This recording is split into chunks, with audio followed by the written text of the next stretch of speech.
Hey, how's it going, everyone? Before we get started into this next episode, I want to give a quick shout out to a continued supporter of the podcast, being Seth Roy of North Mountain Goshawks. And for those of you who might potentially be in the market for a new hunting partner for next season, definitely hit up Seth, particularly if you are in the market for a parent-reared North American, Russian, or Finnish goshawk. He makes some great game hawks, and everybody that I know that's flown a hawk that he's produced has been pretty happy, and I'm sure you will be too. To get on the list, just hit him up at ostringer3@gmail.com, or fill out the information form at northmountaingoshawks.com, or send him a message at North Mountain Goshawks on Facebook and tell him we sent you.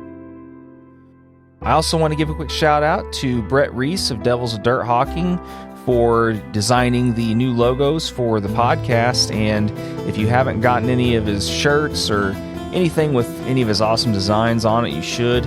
He produces some pretty cool stuff, and I'm really happy with the logos that he made for the podcast. So if you haven't, head to devilsofdirthawking.com, pick you up some merch, and show him your support.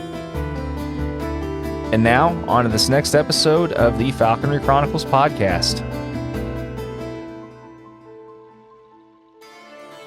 We're at in Abilene hunting for the Ryan Vance meet, and he goes to call the bird into the lure, and a buddy's with us. He's got the phone out. We got the sun in the background. I mean, we're talking, this is going to be a beautiful video, like the stuff you see in National Geographic. Oh, yeah. He pulls the lure. He whistles. We're expecting a bird to comes walking around the corner. Like 50 yards or 100. It just comes walking. We lose it. Me and our friend, we're dying laughing at this point.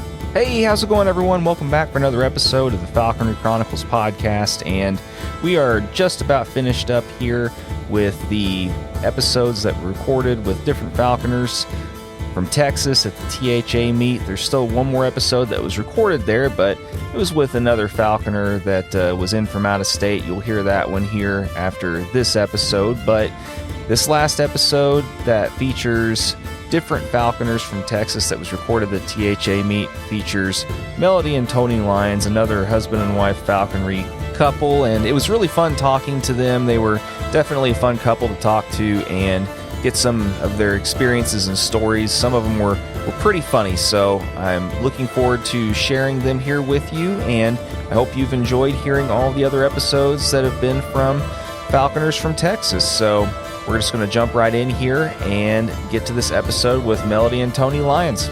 Enjoy. Here we go.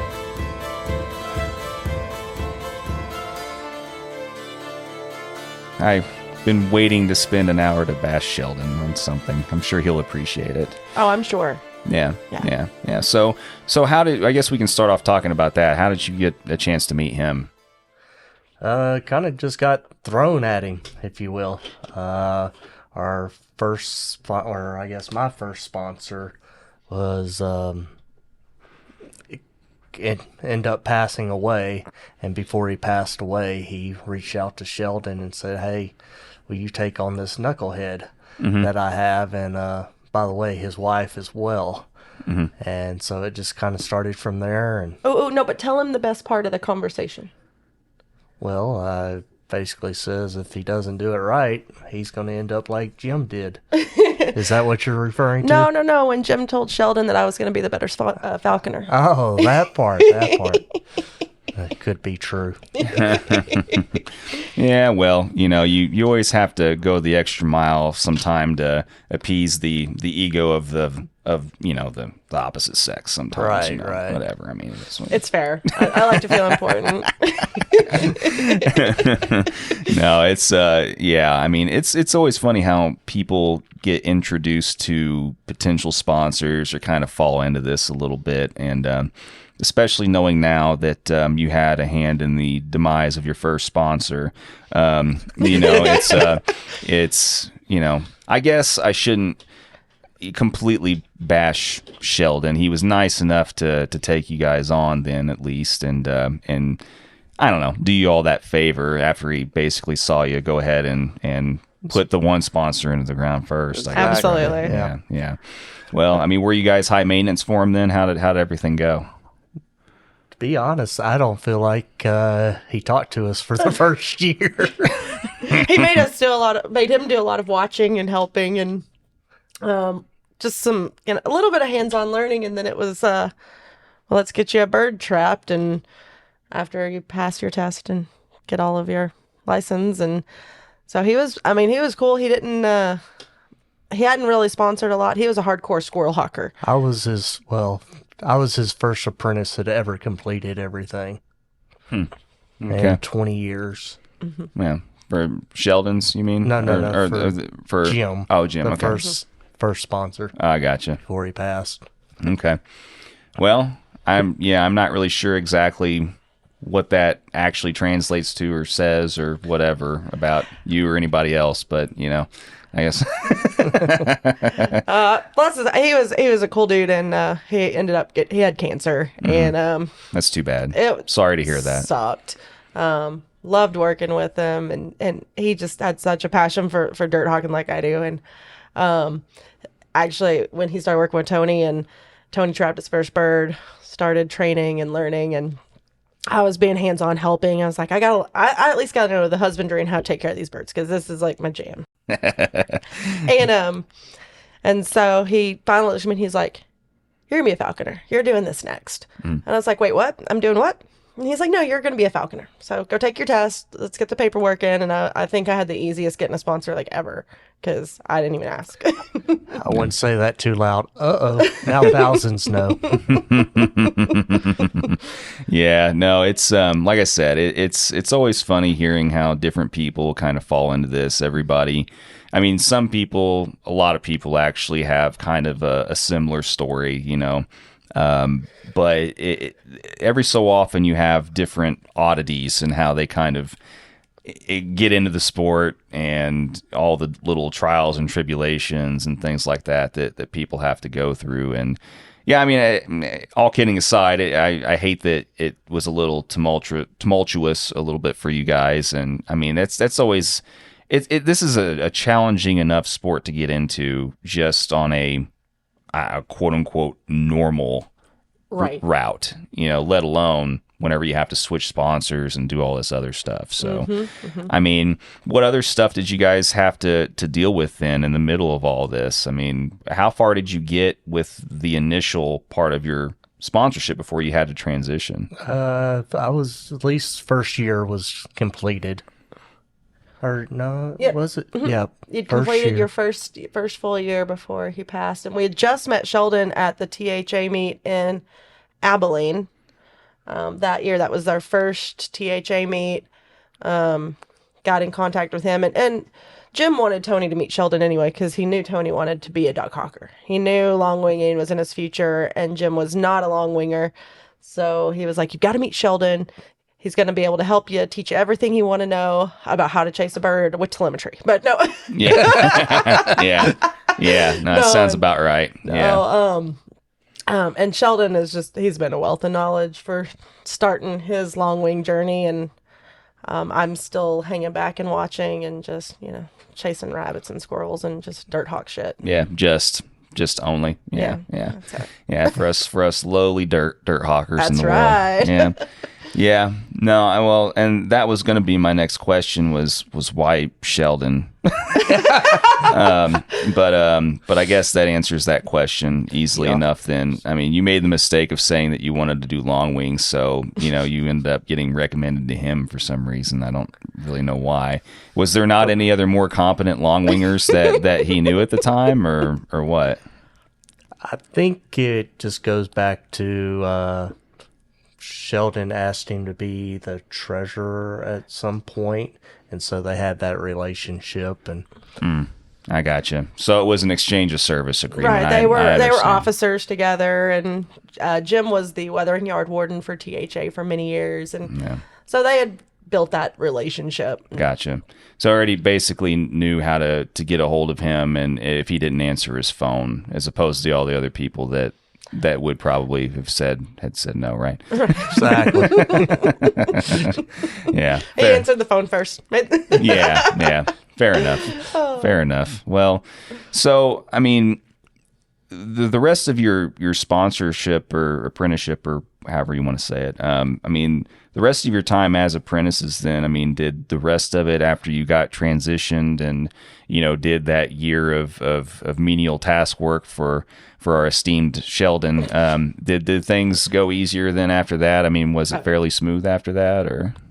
Yeah, Sheldon is definitely very easygoing. I think he's also wants each individual person to figure out falconry for themselves. Mm-hmm. He's told me many times we've been doing this for thousands of years. People figure it out. Yeah. What he left out is the whole village did it, so you had everybody in the village to talk to about it. Yeah. So that's why we come to the meets. This is our village. Yeah.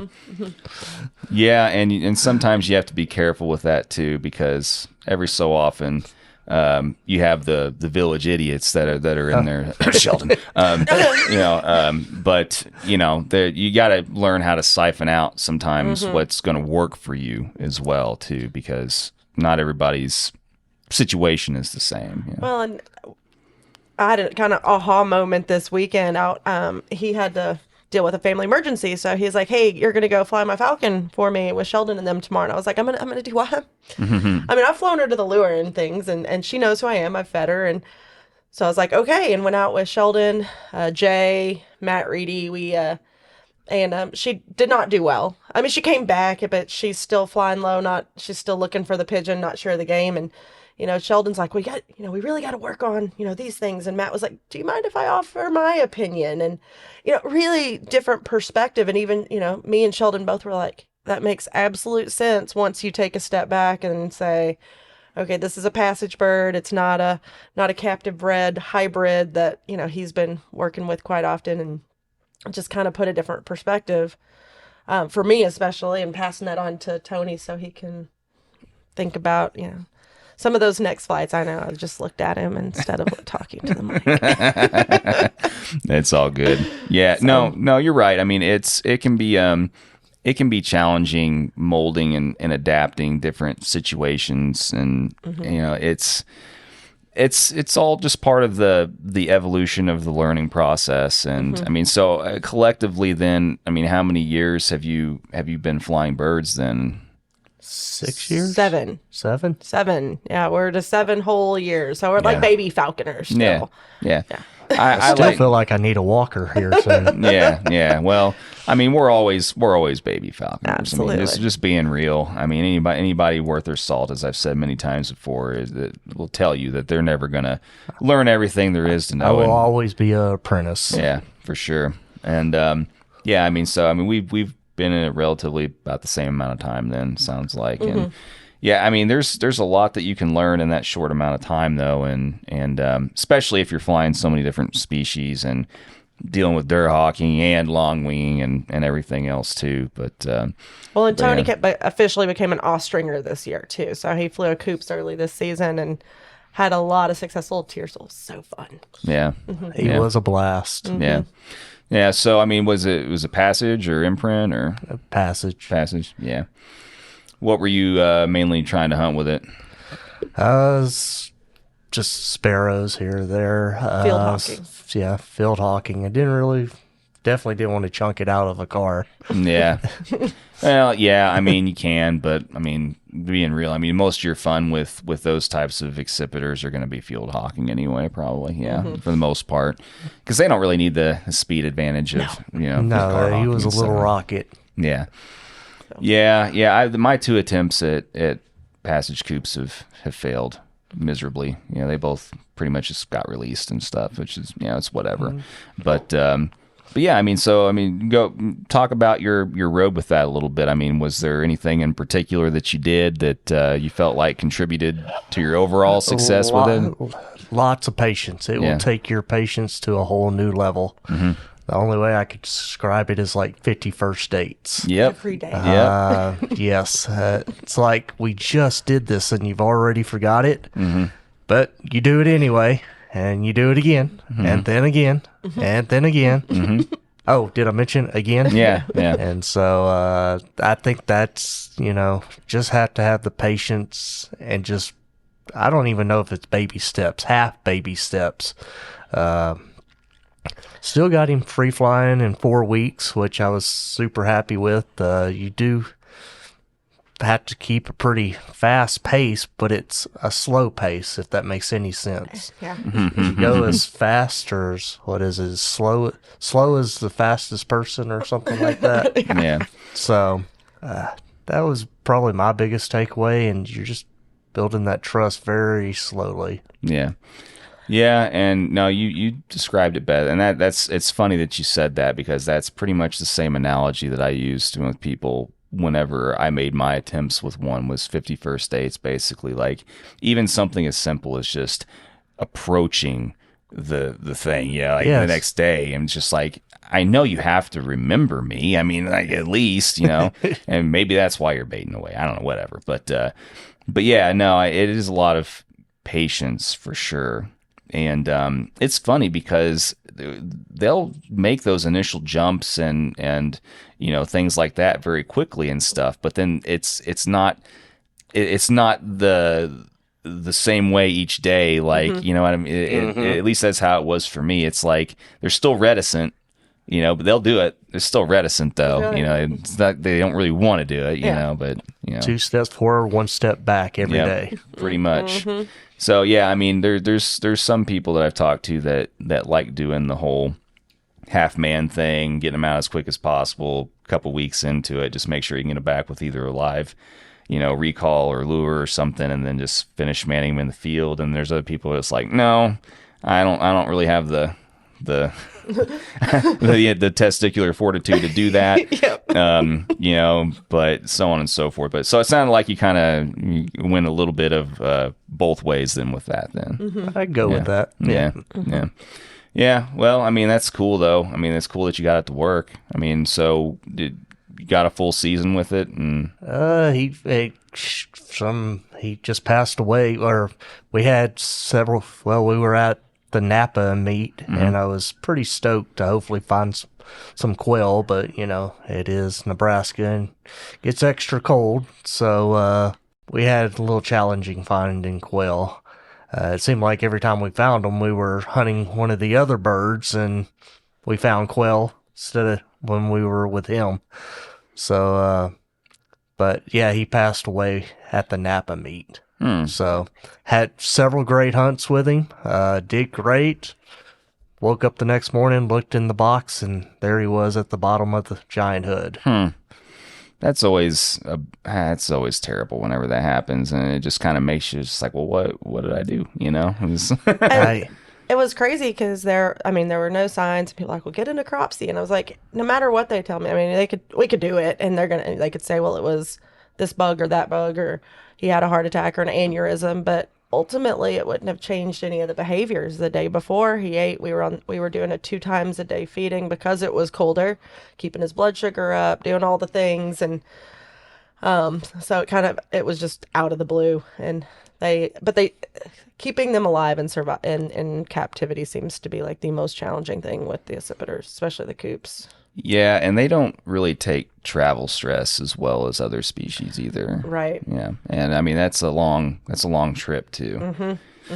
So yeah, it could be whatever. Numerous things. Yeah. Tons of things. Yeah, but you can sit there and beat yourself up and overanalyze all you can. At the end of the day, he taught me a lot of things, and that's what I'm thankful for him for. For sure. So I mean, what else? Remind me again. What else you've been flying this season then? Peregrine, Casta Harris's. Yeah.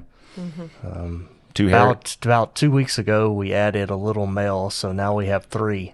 Okay. So yeah, it's three really Harrises. chaotic and crazy, and yeah. Oh, we have my passage bird.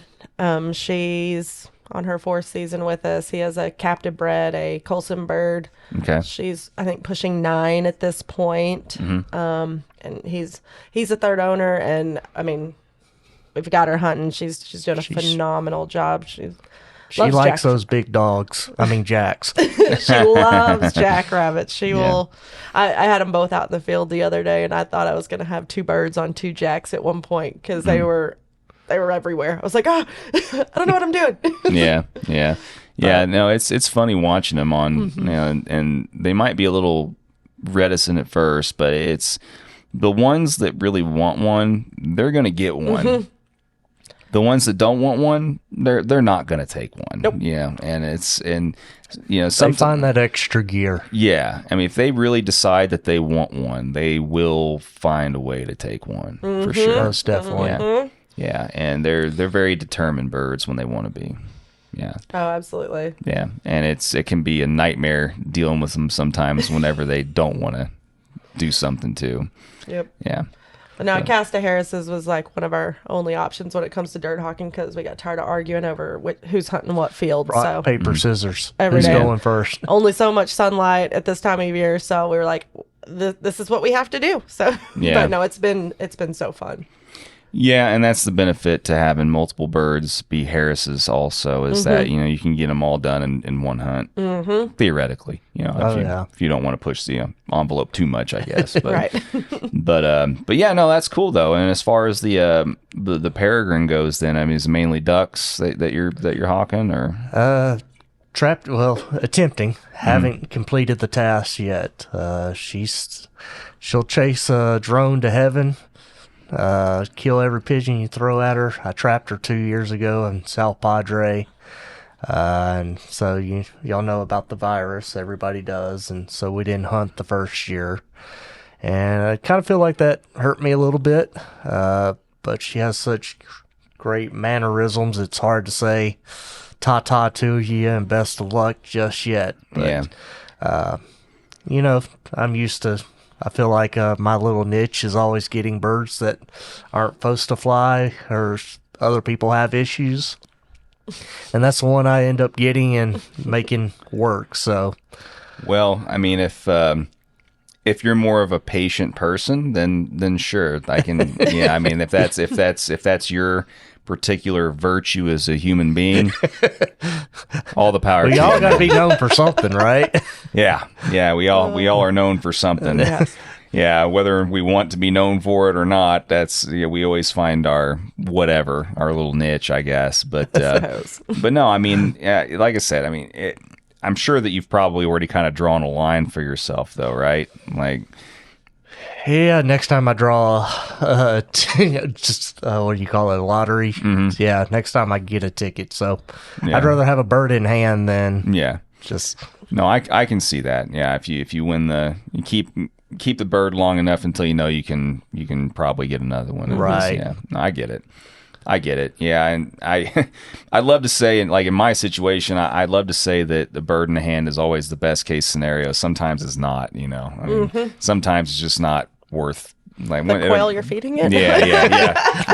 The $5 a day. Yeah. Once again, juice versus squeeze. It's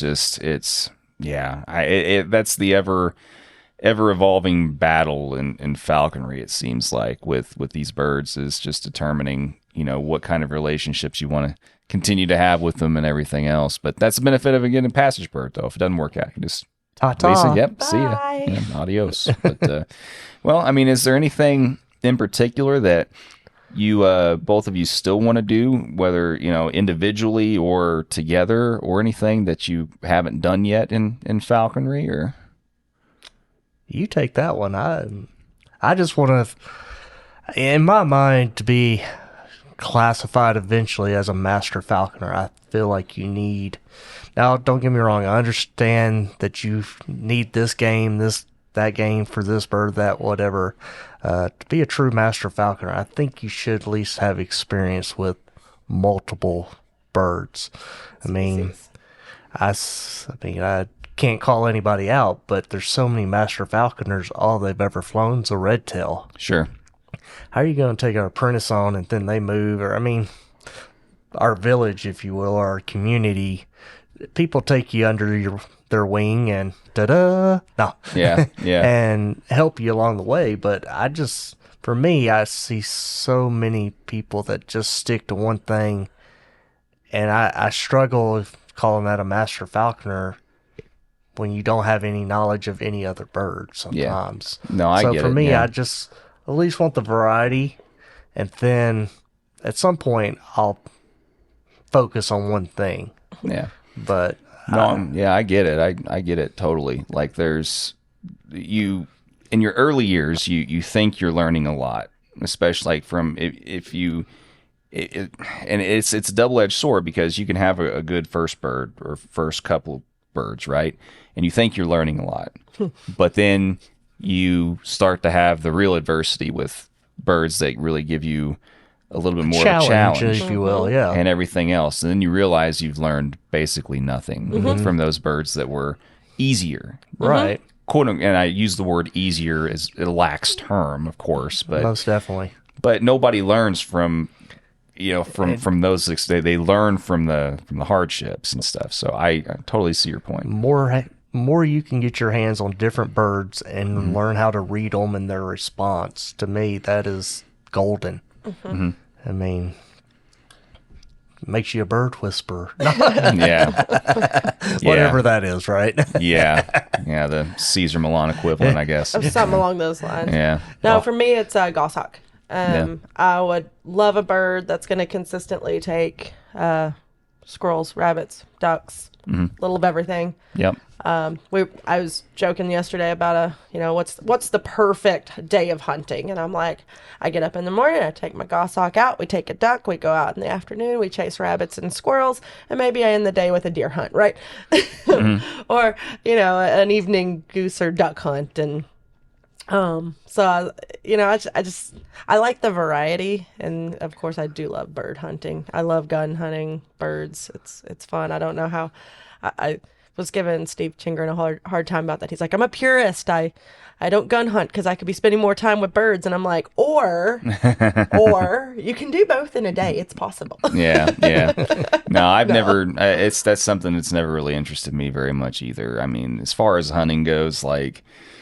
I mean, you may have heard me talk about it before. I don't know, but my dad tried early on when I was a kid to get me into gun hunting and stuff, and it's just something that's never appealed to me. If it's not falconry, I have no real interest as far as hunting goes. And to each their own. I mean, from what you described, sure, it sounds like a wonderful day. Right. I mean, for sure. For sure. I mean, don't get me wrong, the allure of possibly killing an elk or something like that and filling a freezer and all that kind of stuff, like it sounds very appealing. Right.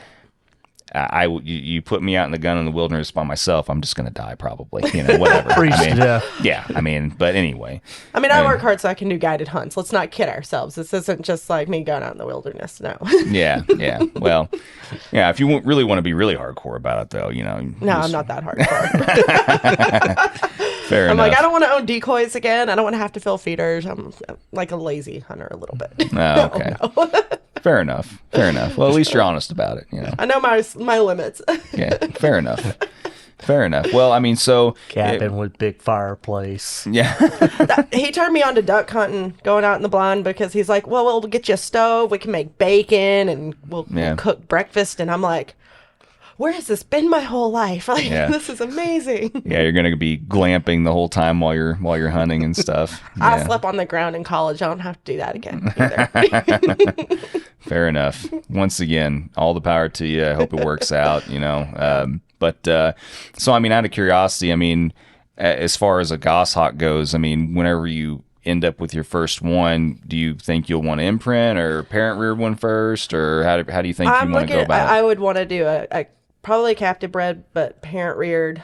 I've talked to a few different people of how many days, and everyone has an opinion. You get 3 falconers in the room. 2 of them will agree, the other one's full of shit. Right, exactly. Right. Yeah. So still doing a lot of reading, a lot of research, going out with folks who fly them. So for me, it'll come. But I need a little more free time work wise, and so I also want to make sure I'm always being fair to the birds. So sure.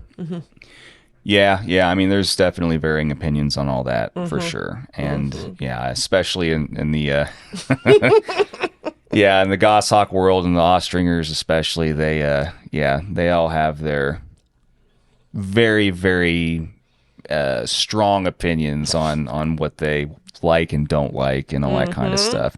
Now, to some of their credits, though, I mean, they've changed some of their mindsets on that, and I'm sure you've probably maybe heard that in some prior discussions too. But yeah, no, I mean, I'm thinking about taking a foray into that world pretty soon myself too. So it's time. Like I said, I've been watching goshawks fly the whole time I've been in falconry, and it's just it's always kind of weird to me when I hear people say I still never seen one fly, and I'd really like to see it or whatever. I'm like, this is all I've been forced to see these things fly for 8 years or whatever, and it's just like it just cracks me up. I joke with my buddies all the time. It's just like, God forbid somebody in our group doesn't have at least 3 goshawks, for a season, and anyway, it's just a running joke in my group. But I mean, how about you? I mean, do you think you want to try that at some time? I definitely want to try goss. Yeah. We've talked about it pretty hard and heavy this year. Yeah. It's just, I've heard our location doesn't fit quite ideal. Even though some people have made it successful in our area, it just, we're on the fence. Yeah. Once again, you got to respect your bird. And I don't know if that's the right choice at this point. Yeah. Well, I mean, what do you have a lot of? What's the thing you have the most of in your area? Houses. No game. There should be game here. Urban sprawl. Okay. No, and we do quite a bit of traveling because of that. We have some rabbits. When ducks show up, we have ponds that will hold them when they finally do show up. We're not terribly far from squirrels. But we don't have the upland game, which is something I think we would both want. We don't have upland game where I live either, and guys are flying goshawks left and right. But then we also do have a decent amount of rabbit and squirrel too, although the guys that I hunt with primarily just hunt cottontails for the most part. And then they go out west 1 or 2 times and hunt jackrabbits or whatever. Right. Yeah, I mean, it's something to definitely consider, and one of the recurring themes that can't ever be talked about enough. Got to pick the right birds for the right situations, and yeah, there's no point in spinning. There's no amount of patience that's going to save you if you don't have the prey base for a bird. Exactly. I mean, hunting fixes almost all problems. If you've got enough game and you can get game under them, getting them killing stuff fixes just about everything. So. Yep. Pretty much. Well, yeah. Well, I mean, best of luck in that decision. I know it's a bummer sometimes, just kind of reconciling sometimes that you can't really do what in your mind at least you think you really kind of want to do. I mean, I've discussed that many times with long wings in my area and stuff too, and because I like falcons a lot, I'd like to be able to, but anyway, yeah, I mean, aside from goshawks, then is there anything else then that you think you might want to get into at some point or find appealing that that you definitely for sure wouldn't be able to do in your area, but if you were able to move, would be able to do? If we could live in big sky country, I think we'd both fly jeers. Really? Oh, yeah. If we had the room, absolutely. Yeah. Straight jeers or jeer hybrids? Yes. Yeah, okay. Why not? Yeah. All of the jeers. All of the jeers. We're going to look like a breeding facility or something before it's all said and done. Yeah. Have one of each color. Oh, yes. Yeah. I mean, but the white ones are. Yeah. Yeah. Yeah. Those ultra whites are beautiful. Yeah. Problem is, then you really can't see them in the sky. They just wash out up there. We're all staring at our Aerovision anyways. Yeah, I was getting ready to say. Thanks, I mean, Marshall. Yeah. There's plug for them. Yep, there's the usual Marshall plug for. Yeah. No, and yeah, and I for sure. And once they get up to a certain point, they're just a dot anyway. It's just whatever. I mean, like I'll see them when they stoop. I'll just. Stick with my screen. Yeah, it can be interesting, like dealing with that in particular. It's the black dot is a little bit easier to see once they get up to that particular elevation, but yeah, anything. Yeah, I think honestly the jeers that look the neatest are the silverish ones. They have the kind of silver hues and stuff, but to each their own, but Whatever. It doesn't matter. You're going to own one of each anyway. Exactly. That's exactly what's gonna happen. That is accurate. But would definitely love to live somewhere where there's more upland game opportunities. Pheasant and as somebody who loves watching dogs work, being able to hunt. Like I said, goss. I'd love. The Tyler Sladen model is amazing. I'll never have enough dogs though. But being able to hunt upland game over a dog on a point, I love it because you get the best of both worlds. You get the working dog and the birds. So yeah. I mean, so what dogs do you run now then? I can't talk about this one without crying. We just lost one about 3 weeks ago. So He's a chocolate lab. It was a chocolate lab. So fortunately, he got hit by a car. So way too early. But he was cool. It was great. He'd flush all the ducks for us, and then we'd take him out with a cast of Harris's, and he'd sniff up rabbits and chase rabbits with them. So he was, I mean, in a way, he was not exactly a versatile breed, but he was being versatile for us. And like these birds or dogs or anything, you can cuss your birds, you can cuss your dogs, but if you don't spend time with them, put in the work, of course they're not going to work for you. Sure. So, I mean, the fact that we just kept slowly working with him, I mean, he was coming more versatile. Yeah. And so he was, just a fluke thing. Yeah. But we've actually, since we lost him, we've kind of noticed a change in how the falcon's flying. She was really putting more interest into the ducks with him there than she is now. Mm-hmm. We were at least getting her to dip a shoulder. She had made some stoops with him, but now it's like she completely forgot that we also can do that. Yeah, it is amazing how some birds just get so used to working with dogs, and when you take that out of the formula or the equation, it just like they're just like I liked what that thing did better than what exactly that thing did stuff better than you, and I want it back. Right. She was to the point of throwing him pieces of, like literally handing him pieces of quail. Yeah. And now she don't waste a drop anymore. I know. Yeah. She eats it all. Well, that's too bad. I'm sorry to hear that. It's hard thinking. I know for me, it's just like, man, my wife, especially with one of our, with all of our dachshunds, but like with the one that's technically hers, I can only imagine what ring of hell would open up if I showed up back home one day and without. Mm-hmm. Or with one of those dogs no longer alive, missing. Yeah. Yeah. No, I can. Like I said, I'm sorry to hear that. And so, I mean, do you run any other breeds then too, or was it just that one? Or I used to have a Drahthardt-Khazar. I could be saying that slightly wrong. I don't speak German real well, or English, or that one too. But now she can't see 20 feet she could probably see 20 feet, but it's blurry. It has to be really bright outside, and she can't hear. You could be screaming at her 5 foot away and she ain't going to hear you. Mm-hmm. Thank God she still can do hand signals. So you could tell she still wants to go out there, but she just kind of wanders off. Is that the right word? She does. She's 15, so she's definitely out kicking her coverage. Yeah. She great dog. Has saved me a lot of dove, like a lot of them. Because she point, track, and retrieve. She was amazing dog. Nice. One of the hardest dogs I ever had to train, but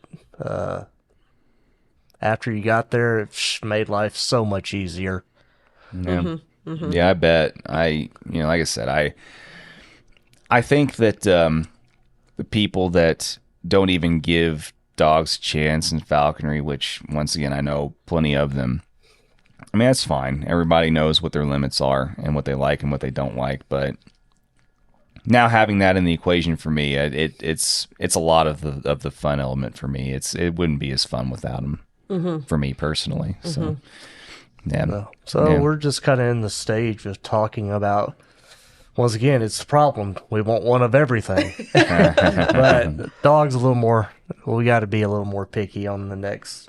I don't know. Each next one becomes more picky, for sure. So I'm not sure. Well, and you guys' situation's a little unique too because you're trying to cover all the bases also, and with a lot of dogs and a lot of breeds, it's like there's not very many of those breeds that can literally check all the boxes of what you do for the dirt hawking plus the long winging too. Right. So it makes the decision a little bit harder too, for sure. Most definitely. Yeah. I mean, what's the which way does the priority swing a little bit more versus the other though? I would say duck hawking. At least I was thinking dirt hawking for He's her. like, I am so tired of beating brush. It's awful. Yeah. It's so much work, but. Yeah. I just want to enjoy a walk in the woods. And I'm over here like the ducks flush so much cleaner with a dog. Yeah. Well, do you want to beat brush or do you want to swim? I guess that's, And that's the other thing. I don't want to have to go and get I don't like doing my own retrieves. I have a picture of her from dove season doing it. We weren't allowed to bring the dog on that hunt. Luckily, it was nice and warm, so I just took off my boots and walked on in. Yeah. Well, fair enough. Open weekend of dove season in Texas is usually at least in the 90s, right? Everybody has their trials and tribulations. Yeah. No, it's you'll figure it out. You'll figure it out. And somewhere along the line, I feel like there's probably a good chance that the decision will almost be made by default for you. That's have you guys kind of found how that's worked also? That's how it actually worked with the coops. He was on a abatement job and caught it in a pigeon trap. And I mean, again, we had another falconer we knew was looking for a tiercel and called him, and he was like, no, I think I'll pass on that one. And it was early September. It still had a little cotton on it, fresh out the nest. I mean, just a perfect early bird trap. So that one just fell in our laps, and I could see it in his eyes as soon as he held it that She's this bird was coming home. No. And I'm like, oh, in his eyes, it was there. It was like, this is my bird. That's it hilarious. was love at first sight. It was. Yeah, until about the third day.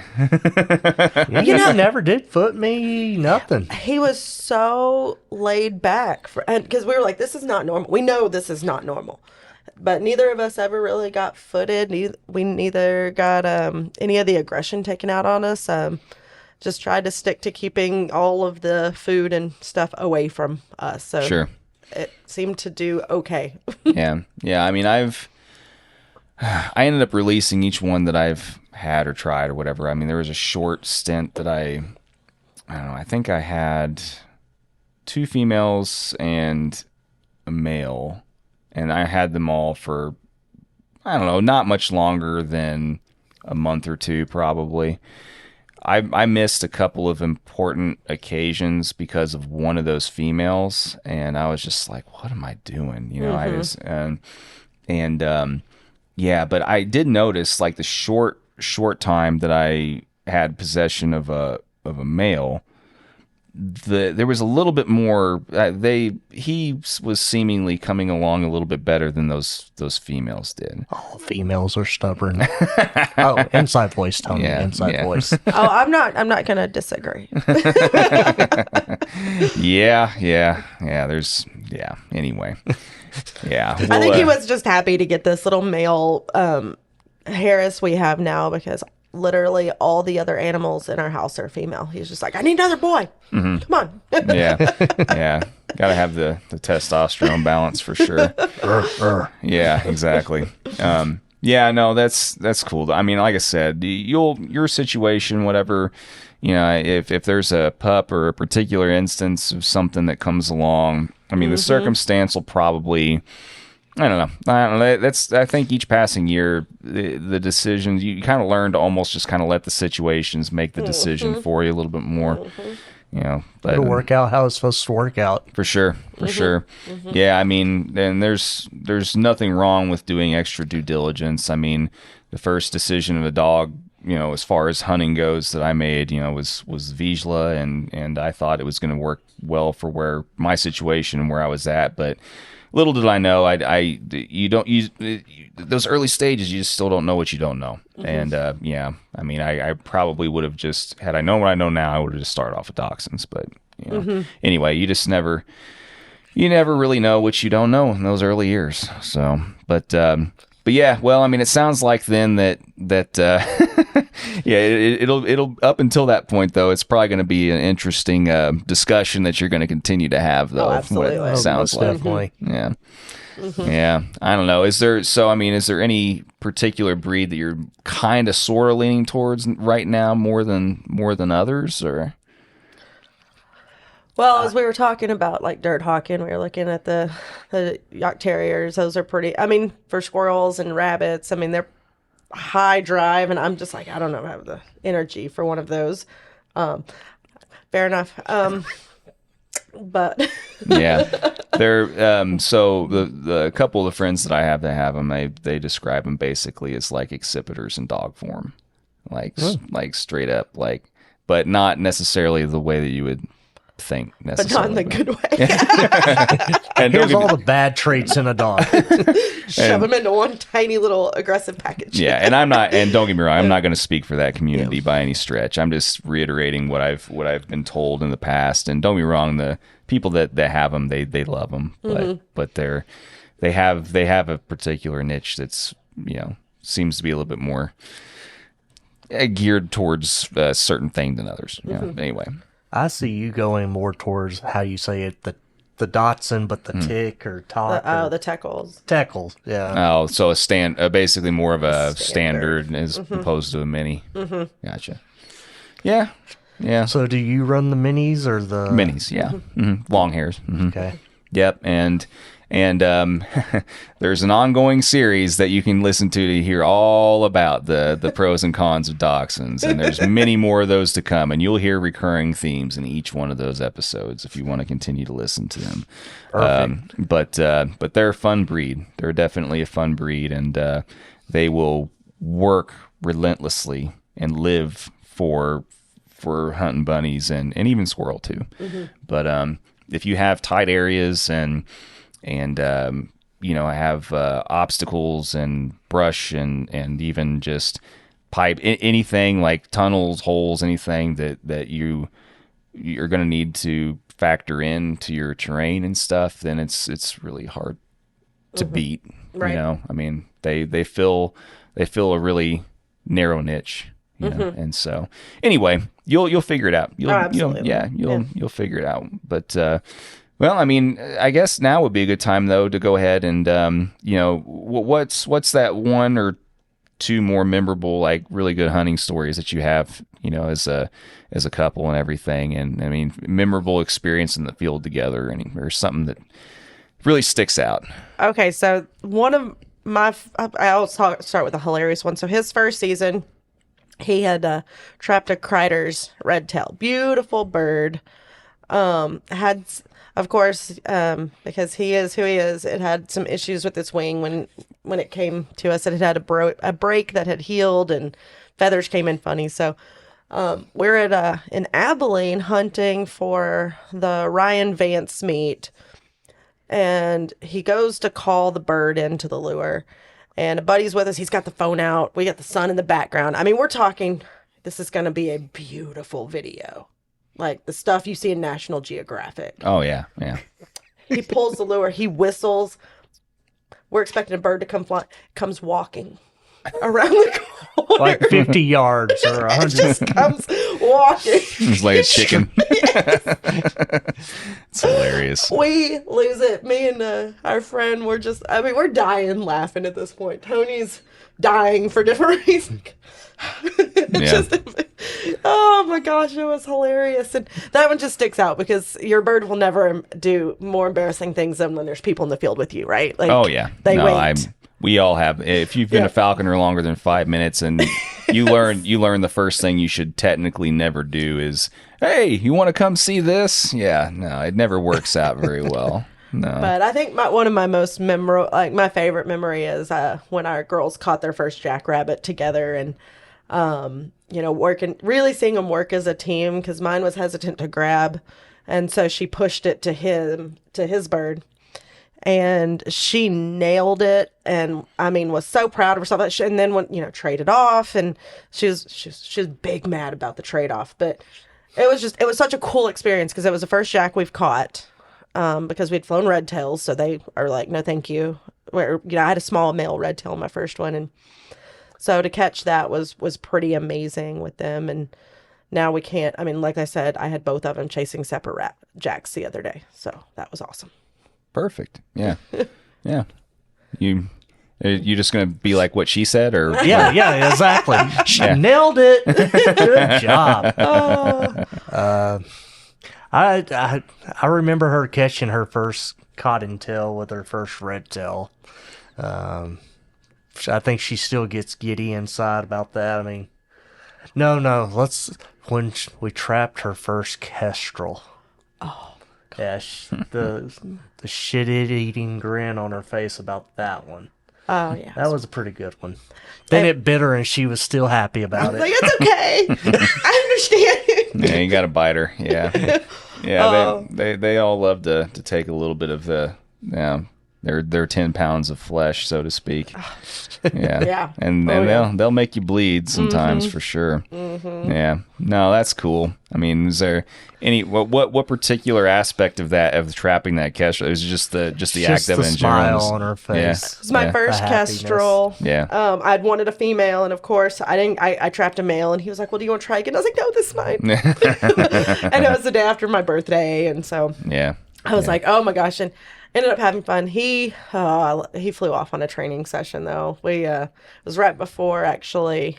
Well, I think we were actually sick with COVID. I trapped him, and our brain wasn't working. We got it early. We got it November, end of October, 1st of November of 2020, and it was rough. I mean, we were sick for months. Yeah. And so I was an apprentice during COVID too, so that was also a lot of fun. Because meets weren't happening, just weren't really getting together as much, so that was definitely a different experience. I actually extended my apprenticeship to a third year just so I could be an apprentice at an in-person NAFA meet. Yeah. And it was Sheldon's last year's president, which was pretty cool. So I got my first catch at a NAFA meet as an apprentice, and he got to present my game pins to me and everything. So that was a really special moment in falconry. You considered that an honor? Looking back on it, she's questioning, but at the time, Martin was there too. Yeah. Okay. No, it was a really special moment, and I really did appreciate, everything he did for me. So, we had to get one last Sheldon dig in before we start wrapping this up, Well, I just want to say I am thankful for Sheldon. Well, he is definitely a big takeaway for me from having Sheldon as a sponsor is, he kind of helps us out with the birds and all that, but he's really taught me, or I think taught us, the other side of falconry that I'd say 90% of the community doesn't know about, the political side of it. Mm-hmm. How much he goes to bat, or Napa and all that goes to bat for us. And it's gave me a whole deeper appreciation for the sport because I got to see that side of falconry. And I'm thankful for Sheldon for sharing that. And I don't think he's realized that he shared that side with me in a sense. In all seriousness. No, and that is cool to see the regulatory side. I'm kind of a nerd for that stuff. So, what all's happening in the background, and make sure that we get to continue doing falconry. What NAFA does, what THA is doing, the FRC. I mean, there's a lot happening. Yeah, there is, and there's always something. Mm-hmm. And I mean, for those that aren't involved, it's hard to see. I mean, and there's only so much that, I don't know, some clubs and some organizations are in a little bit more of a position to be more transparent about certain things, and as far as what activities go on behind the scenes and all that. But any kind of organizational function or activity is it's a lot of work for no monetary return or anything. Absolutely. So yeah, for sure. But and before we wrap this up, because I know you guys have to get to do other, I don't know, sort of important things or whatever the rest of the day or whatever. THA workshops. Yeah. So I want to end this then and get one piece of advice from you. It could be a collective, mutually agreed upon, or individual, whatever you want to do. A piece of advice that you want to pass on to falconers and prospective and or current, and we can go ahead and probably call this good and wrap it up. Okay, I'll start then, because I've got one, and it's something I've been really thinking about, and I'm about to say to a group of prospective falconers is when you go to the meets and you see all these birds and you see these really cool flights and you see them catching stuff and just having success. That's not your barometer for your first year of success. It's not going to look like that. And it's not going to look like that for years. And so helping really the pre-apprentices and people that are trying to get in understand that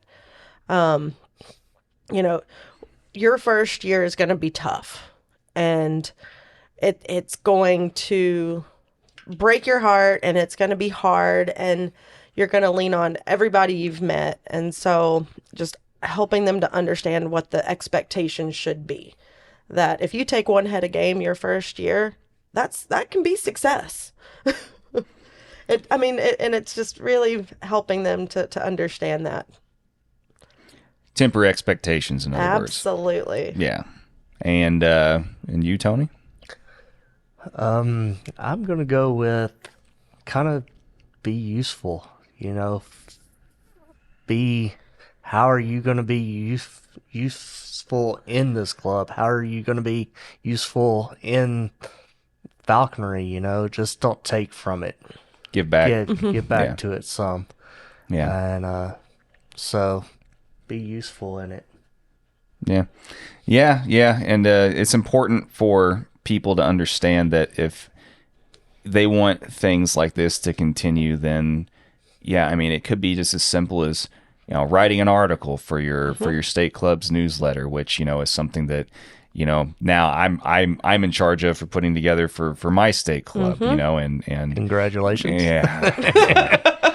And have been now for a few issues. And I think, and as a consequence of that, now, there wasn't hardly any articles submitted, this past few months. So we're not, for the first time in a long time, we're not going to have a winter issue now. We're just going to have one publication next year because not enough people submitted articles. So, right. If you don't actively try and contribute things back and stuff, then some things may or may not happen. You may not get those, so that's how it dies out. Yeah, it could just be something as little as that or something much, much bigger. So, it's always it's always something that can go away if you don't actively try and support it. So, well, cool. Are you guys cool with ending on that note then? You have anything else you want to add, offer? Last thoughts? I feel like we should do this again. Yeah, no, thanks for having us. This is awesome. Yeah, no, thanks for participating. And, thanks again to the whole THA and Corey and everybody for... Whoa, easy now. Yeah. Well, we can't have Sheldon be the only one. Fair enough. On a little bit, it's whatever. That's true. I'm appreciative for any state club that brings me down to help their venture in helping preserve some of their state and club heritage and all that kind of stuff. And like I said, kudos to you for helping out with it as well. And thanks for being a part of it also. So Excellent. Thank you. Thank you.